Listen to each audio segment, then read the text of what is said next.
25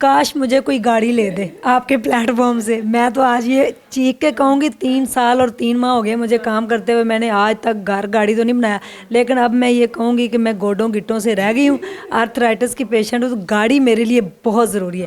تو پلیز کوئی اللہ کا بندہ مجھے گاڑی لے دے, سیکنڈ ہینڈ ہی لے دے, انسٹالمنٹ پہ لے دے, میں پے کر دوں گی انسٹالمنٹ, لیکن لے مجھے ضرور دے تاکہ جو میرے پہ دھبا لگا ہوا ہے نا گاڑیوں اور گھروں کا, تو یہ ضرور جو ہے نا وہ میرے ایک ماتھے پہ جو دبا ہے یہ ہٹ جائے.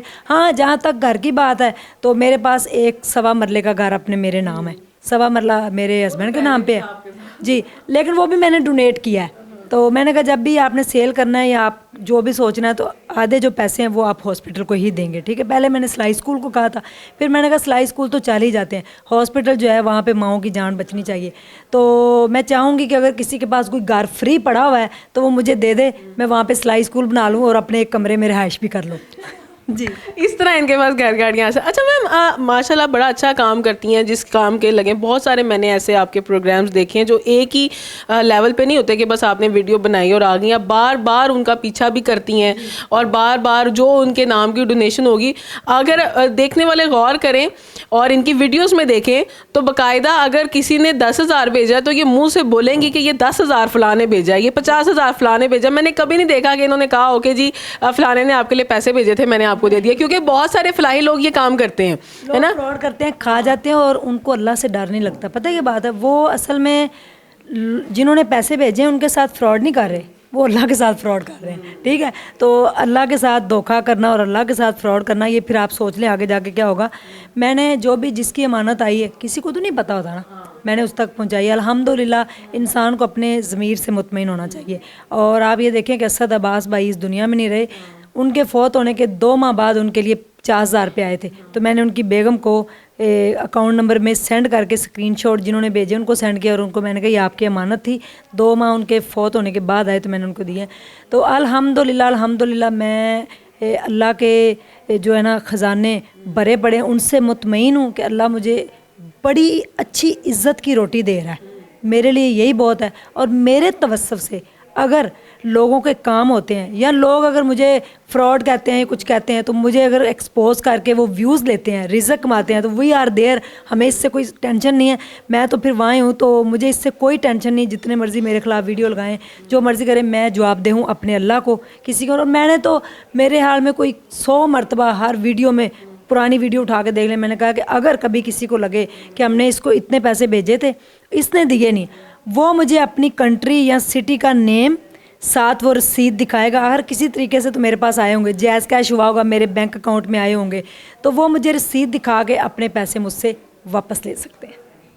یہ ایک پوائنٹ ہوتا ہے. اچھا میم سلائی سینٹر اسٹارٹ کیا, اس کے بعد آپ کا ایک نیا پروجیکٹ بھی آپ بیچ میں سے لے کر چاہ رہی تھی کہ جو آپ یہ جو ہوتے ہیں خواجہ سرا ہوتے ہیں یا جو ایسی خواتین ہوتی ہیں ان کے لیے بھی آپ نے ایک میسیج کنوے کر, اس میں آپ کو کچھ ہوا, اس کے لیے کچھ کر سکی ہیں؟ میں خواجہ سرا جو تھے ان کے لیے میں نے آواز اٹھائی اور میں نے ان کے لیے مشینوں کا ارینج کیا, ٹھیک ہے. اور خواجہ سرا وہاں پہ سلائی سیکھنے آئے, اور آج وہی جو خواجہ سرا ہے وہ ضلع قصور, شہر قصور ہے, وہاں کے اندر وہ ٹاپ کا ٹیلر بن گیا ہے اور لوگوں کے بری کے کپڑے سلائی کرتا ہے. اور میں نے ان کو سلائی مشینیں دی تھیں اور انہوں نے مجھے اتنی دعائیں دیں, اور پھر خواجہ سرا کے لیے کبھی کسی نے آواز نہیں اٹھائی. لوگ ان کو چھوت یا پتہ نہیں مذاق کے حد تک بھی لیتے ہیں. جو جینون خواجہ سرا ہیں, جو لڑکے آج کل خواجہ سرا بنے ہوئے ہیں, ان کو تو میں نہیں کسی بھی کھاتے میں لاتی کہ وہ اس طرح کے ہیں. ان کے لیے میں نے قربانی کا ارینج کیا, اور انہوں نے پہلی بار زندگی میں قربانی جو تھی اپنے گھر کی, ان کو ہم نے گائے لے کے دی شکاگو والوں کی طرف سے, تو وہ انہوں نے قربانی کی, انہوں نے بڑا شکر ادا کیا. کال گرل جو تھیں وہ میرے اسکول میں آئی تھی یہاں, میں نے ان کو یہاں پہ سلائی سکھائی. ایون کہ ہماری میڈم کو بھی نہیں پتا تھا, کسی کو بھی نہیں پتا تھا. ان کو پردے سے سلائی سکھائی, ان کے گھر کا 6 مہینے کرایا, ان کے بچوں کی فیس دی. جب وہ سیکھ کے اسکل ان کے ہاتھ میں آ گئی تو پھر اپنے گھر جا کے عزت سے روزی کما رہی. میں نے ان کا انٹرویو بھی نہیں لیا اور کسی کو پتہ بھی نہیں کون کال کر لائی اور سیکھ کے چلی گئی. یہ مین پوائنٹ ہے. بہت سارے میں دیکھتی ہوں اینکرز ہیں جو فحش عورتوں کے پیچھے بھاگ رہے ہوتے ہیں, جی فلاں کر رہے ہو, ڈمکاں کر رہے ہو, یہ اس طرح کا اگر کچھ کر سکتے ہیں تو ان کے پیچھے بھاگیں. پتہ کیا بات ہے, جو روڈ پہ کھڑی ہوتی ہیں ہم ان کے پیچھے بھاگنے والے کون ہوتے ہیں, ٹھیک ہے. آپ ان کو مائک میں کیمرے میں لے آتے ہیں اور ان کی بےزتی کر دیتے ہیں, تو پتہ نہیں کیا مجبوری ہے. آپ یقین مانیے کہ جب میرے پاس جو کال کر لائی تھی نا, جو دھندا کرتی تھی, وہ میں نے ان سے پوچھا کہ آپ کتنی اسٹرانگ ہیں, کہ اپنے کپڑے کسی کے سامنے کیسے اتار سکتی ہیں. تو انہوں نے بتایا کہ باجی کوئی ہمیں 500 دیتا ہے, کوئی 700, کوئی 1500, اور 3 لوگ ہوتے ہیں, 2 4 لوگ لے جاتے ہیں, کبھی رکشے میں, کبھی کسی گاڑی میں, جب کمرہ نہیں ہوتا. اور جیسے کمرے میں جائیں تو ساتھ ہی پیچھے پولیس بھی انوالو ہوتی ہے, وہ بھی ملی ہوتی ہے, وہ آ جاتی ہے, چھاپا پڑ جاتا ہے, پیسے وہ لے جاتے ہیں. تو پتہ نہیں کیا کیا مجبوریاں لوگوں کی. تو لوگوں کے پردے رکھنے چاہیے. جب آپ کسی کے پردے رکھتے ہیں نا, اللہ آپ کے اوپر بہترین پردے ڈالتا ہے, اور اللہ آپ کے بڑے ہی راز جو ہے نا ان سے ننگا ہونے سے آپ کو بچاتا ہے. تو عزت اور ذلت اللہ کے ہاتھ میں ہے, وہ جسے چاہتا ہے چنتا ہے اپنے کاموں کے لیے. اور میں الحمدللہ شکر ادا کرتی ہوں کہ اللہ نے بچپن سے ہی میرے اندر یہ چیز ڈالی, اور الحمدللہ جب تک میری زندگی ہے میں چاہوں گی کہ میرے ہاتھ سے خیر کے کام ہوتے رہیں. یہ ویڈیو آپ کے پلیٹ فارم سے جتنے لوگ بھی, مرد خواتین, کوئی سلیبریٹی, کوئی ڈاکٹر, کوئی انجینئر, کوئی بھی دیکھ رہا ہے, تو وہ صرف اس ثواب کی نیت سے اس پوڈ کاسٹ کے اندر آ کے مجھے انٹرویو اپنا دے دے کہ وہ یہ ویڈیو اگر فائنینشلی وہ ہیلپ نہیں کر سکتا ہاسپٹل کو, تو اپنا ٹیلنٹ, اپنی کوئی سٹوری, یا وہ کوئی سلیبریٹی ہے تو خدا یعنی کہ خوف خدا رکھ کے کسی ماں کی جان بچانے کے لیے مجھے انٹرویو دے دے. میری صرف یہاں تک لوگوں کے لیے بات ہے کہ میں کہتی ہوں لوگ انٹرویو دے دیں مجھے. یعنی کہ یہ جو بھی کام کرتی ہیں یہ اپنے پلیٹ فارم سے کر رہی ہیں کہ میرا چینل جو ہے اس کے اوپر جو ویورشپ آتی ہے, یا جو لوگ آ کے یہاں پہ بیٹھتے ہیں وہ لوگ ان کو دیکھتے ہیں, پسند کرتے ہیں, اس پہ ویوز ہیں, تو جو اس کی جو ارننگ ہے وہ ساری ہاسپٹل کے لیے جائے گی. اور وہ اسپیشل جو وہ پوڈ کاسٹ ہے وہ ہاسپٹل کے لیے ہوگا. تو جو اپنا کچھ ٹائم, قیمتی ٹائم, یعنی کہ فائنینشیل نہیں مانگ رہے, کچھ تھوڑا سا ٹائم مانگ رہے ہیں آپ کا, اگر وہ دے دیتے ہیں تو وہ بھی ایک صدقہ جاریہ بن جائے گا تب تک جب تک ہاسپٹل موجود ہے اور کسی کی جان بچ رہی ہے. ایسا ہی ہے, کسی ماں کی جان بچائیں. ماؤں سے سوسائٹی, معاشرہ تشکیل پاتا ہے, اور مائیں جب رستے میں دم توڑ جاتی ہیں نا, تو پھر جو بچہ ہوتا ہے وہ تو معصوم ہوتا ہے, وہ پھر کن کن ہاتھوں میں پلتا بڑھتا ہے. تو ماؤں کی جان بڑی قیمتی ہے, اور میں کہتی ہوں کہ جو ماں باپ ہوتے ہیں نا وہ آپ کے لیے انمول تحفہ ہوتے ہیں. اور آج آپ ایسے ٹائم پہ آئی ہیں, آج میرے ابو کو پورے 3 ماہ ہوئے ہیں اس دنیا سے گئے ہوئے, اور آج 3 ہی تاریخ ہے اور بدھ والا ہی دن ہے. بدھ والے دن میرے ابو اس دنیا سے جا چکے تھے, اور اس ٹائم ان کو غسل دیا جا رہا تھا, اور اس کے بعد وہ ہمیشہ کے لیے میری آنکھوں سے اوجھل ہو گئے. وہی میرے باپ جن کو میں فیل کرتی تھی کہ وہ بیٹھے ہوئے ہیں, تو ایسے جیسے میرے اوپر پوری دنیا کا ایسے سایہ ہے, میرے اوپر کسی نے چھاؤں کی ہوئی ہے. تو والدین کی قدر ضرور کریں, کیونکہ میرے ابو اب اس دنیا میں نہیں ہیں, اور مجھے وہ بالکل نہیں بھولتے, اور مجھے ایسا لگتا ہے میری دنیا اجڑ گئی. وہ یہاں پہ بیٹھے رہتے تھے نا, روگا تھا, بیٹھ کے قرآن پاک پڑھتے تھے یہیں پہ سلائی اسکول کے اندر. بڑی پروٹیکشن تھی ان کی وجہ سے بچیوں کو. الحمدللہ مجھے 2.5 سال ہو گئے اسکول چلاتے ہوئے, آج تک میں نے تقریباً 500 سے زائد لڑکی فری کی ہے. اور آپ یقین نہیں مانیں گے کہ عزت کے ساتھ کوئی انگلینڈ چلی گئی, کوئی کسی کمپنی میں لگ گئی, کوئی اپنے گھر میں بیٹھ کے جو ہے وہ عزت کے ساتھ روزی کماری. تو اس سے بڑی کوئی بات نہیں. ویمن جو ہے نا, ان کی امپاورمنٹ کے اوپر کام کرنا چاہیے ہمیں. عورتوں کو حوصلہ دینا چاہیے, کیونکہ عورتوں سے ہی گھر بنتے ہیں, اور گھروں سے پھر سوسائٹی, پھر آگے ملک اور کنٹری چلتی ہیں. تو والدین کی عزت ضرور کریں, کیونکہ آپ کے والدین جو ہیں ان کی دعائیں جو ہیں جب وہ آپ کو لگتی ہیں نا, تو پھر دنیا میں آپ وہ مقام حاصل کرتے ہیں جو آپ اپنی محنت سے بھی نہیں کر سکتے.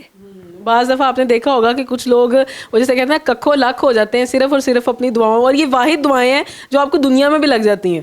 یہ آخرت کی تو چلو دور کی بات ہے نا, ماں باپ کی دعائیں آپ کو دنیا میں بہت زیادہ لگ جاتی ہیں, اسی ٹائم آپ کو اس کا مکافات ملنا شروع ہو جاتا ہے دنیا کے اندر ہی. میم جو ہے وہ اپنے فادر کے لیے بہت ٹچی رہی ہیں, یہ میں جانتی ہوں, اور ماشاءاللہ ان کے فادر بہت ایکٹیولی ان کے ساتھ رہے ہیں کہ جب یہ باہر بھی جاتی تھی, کہیں بھی جاتی تھی, تو ان کے فادر نے مکمل, یعنی 2-3 دفعہ ان سے ملاقات ہوئی, آپ نہیں تھیں, میں یہاں آئی تھی, تو وہ بہت ایکٹیو تھے. ہاں, بہت ایکٹیو رہے ہیں. بس سب نے جانا ہے اور ہم نے بھی ان کے پاس جانا ہے, ایسا ہی ہے. میرے لیے بڑا مشکل ہے, کیونکہ آج ان کی ایمبولینس پیچھے پیچھے تھی اور میری گاڑی آگے آگے تھی, اور وہ 25 منٹ کا جو سفر تھا وہ مجھے ایسا لگتا تھا جیسے 5 گھنٹے گزر گئے. میں پیچھے مڑ کے دیکھتی تھی تو گاڑی آ رہی تھی, میں کہتی میرے ابو ایمبولینس میں, میں نے فٹافٹ اپنے ابو کا چہرہ کھولا تو میرے ابو آگے سے مسکرا رہے تھے. تو میں نے کہا میرے ابو تو ہنس رہے ہیں, تو کہہ رہے ہوں گے عظمیٰ روئے نا. تو کئی دفعہ بھول تو میں ان کو ایک لمحے کے لیے 3 مہینوں میں, آج 90 ڈیز گزر گئے, نہیں بھول پائی, لیکن جب بھی میں شدت سے یاد کرتی ہوں تو آنکھیں نم ہو جاتی ہیں. ماں باپ جیسی چیز ہی کوئی نہیں ہے. واقعی وہ ایک یہ میں سمجھتی ہوں, میری اپنا ماننا یہ ہے کہ ہم جو دنیا میں آتے ہیں تو ہماری پوری دنیا اپنے ماں باپ کے گرد گھومتی ہے, اور وہی ہماری دنیا ہوتے ہیں, وہی ہمارا سب کچھ ہوتے ہیں. جب وہ نہیں رہتے نا تو ہم تھوڑی دیر کے لیے ایسا ہو جاتا ہے کہ یعنی کہ دنیا والا مقصد ختم ہو جاتا ہے, ہم بڑے ہو جاتے ہیں. تو یہ واقعی, اور آگے عید بھی ہے تو عید کے حوالے سے آپ کی بہت ساری یادیں ان کے ساتھ اٹیچ رہی ہوں گی, ہے نا؟ ہم ادھر افطاری کروایا کرتے تھے, اور اب بھی کروائی ہے میں نے 2 دفعہ اسکول کے اندر بچیوں کی. راشن لوگوں کو میں دیتی تھی ہر سال, اس دفعہ تھوڑا کم دیا لیکن دیا ضرور ہے. بیوہ عورتیں, یتیم بچیاں ہمارے پاس آتی ہیں. تو عید کے حوالے سے, عید والے دن ابو کا فون آتا تھا, عید پڑھنے کے فوراً بعد وہ مجھے فون کرتے, عظمیٰ بچہ لے کے آیا, تیری ماں نے کھیر پکائی ہے, آ کے کھا جی. اور پھر ساڑھے گھر ہی رمی, تیری امی نے روٹی پکائی, چھتی آ جا میری تھی بس. اور آخری وقت میں بھی میرے ابو نے مجھے ہی پکارا کہ عظمیٰ نو بلاؤ, اور میں انفارچونیٹلی ان کے پاس نہیں تھی. اللہ تعالیٰ جب 2 پیار کرنے والی روحوں کو جدا کرتے ہیں نا, جب انہوں نے جانا ہوتا ہے تو ان کو ایک علیحدہ کر دیتے ہیں. وہ اس لیے کہ آپ اس وقت ان کو جاتے ہوئے نہیں دیکھ سکتے. تو اللہ تعالیٰ ان کی غریق رحمت کرے, اور جتنے بھی والدین اس دنیا سے لوگوں کے جا چکے ہیں, میں چاہوں گی کہ ان کا جنت الفردوس میں اعلیٰ مقام ہو. اپنے والدین کی قدر ضرور کریں, اور کسی ماں کی کسی باپ کی جان بچانے کے لیے اس ہاسپٹل کو آپ 1 اینٹ ضرور لگائیں. میں لاکھوں کروڑوں ہزاروں بھی نہیں مانگتی آپ سے, صرف 1 اینٹ. یہ آپ کے اوپر ڈپینڈ کرتا ہے. اور مجھے لگتا ہے کہ یہ پیغام گھر گھر پہنچے گا انشاءاللہ, اور وہ ہاسپٹل بھی بہت اچھے طریقے سے تیار ہوگا, اور ہر پاکستانی جو کہ متوسط طبقے سے بھی تعلق رکھتا ہے 1 اینٹ تو وہ بھی ڈونیٹ کر سکتا ہے. تو ہم لوگوں نے اس اینٹ کو بنانا ہے, اس اینٹ کو لگانا ہے ان لوگوں کے لیے جو کہ آپ کی مدد کے منتظر ہیں. تو میم بہت اچھا لگا آپ سے بات کر کے, ہمیشہ کی طرح, اور ملیں گے انشاءاللہ آپ کے ساتھ نئی ویڈیو میں. دیجیے اندر موئن کو اجازت, اللہ نے کے مان.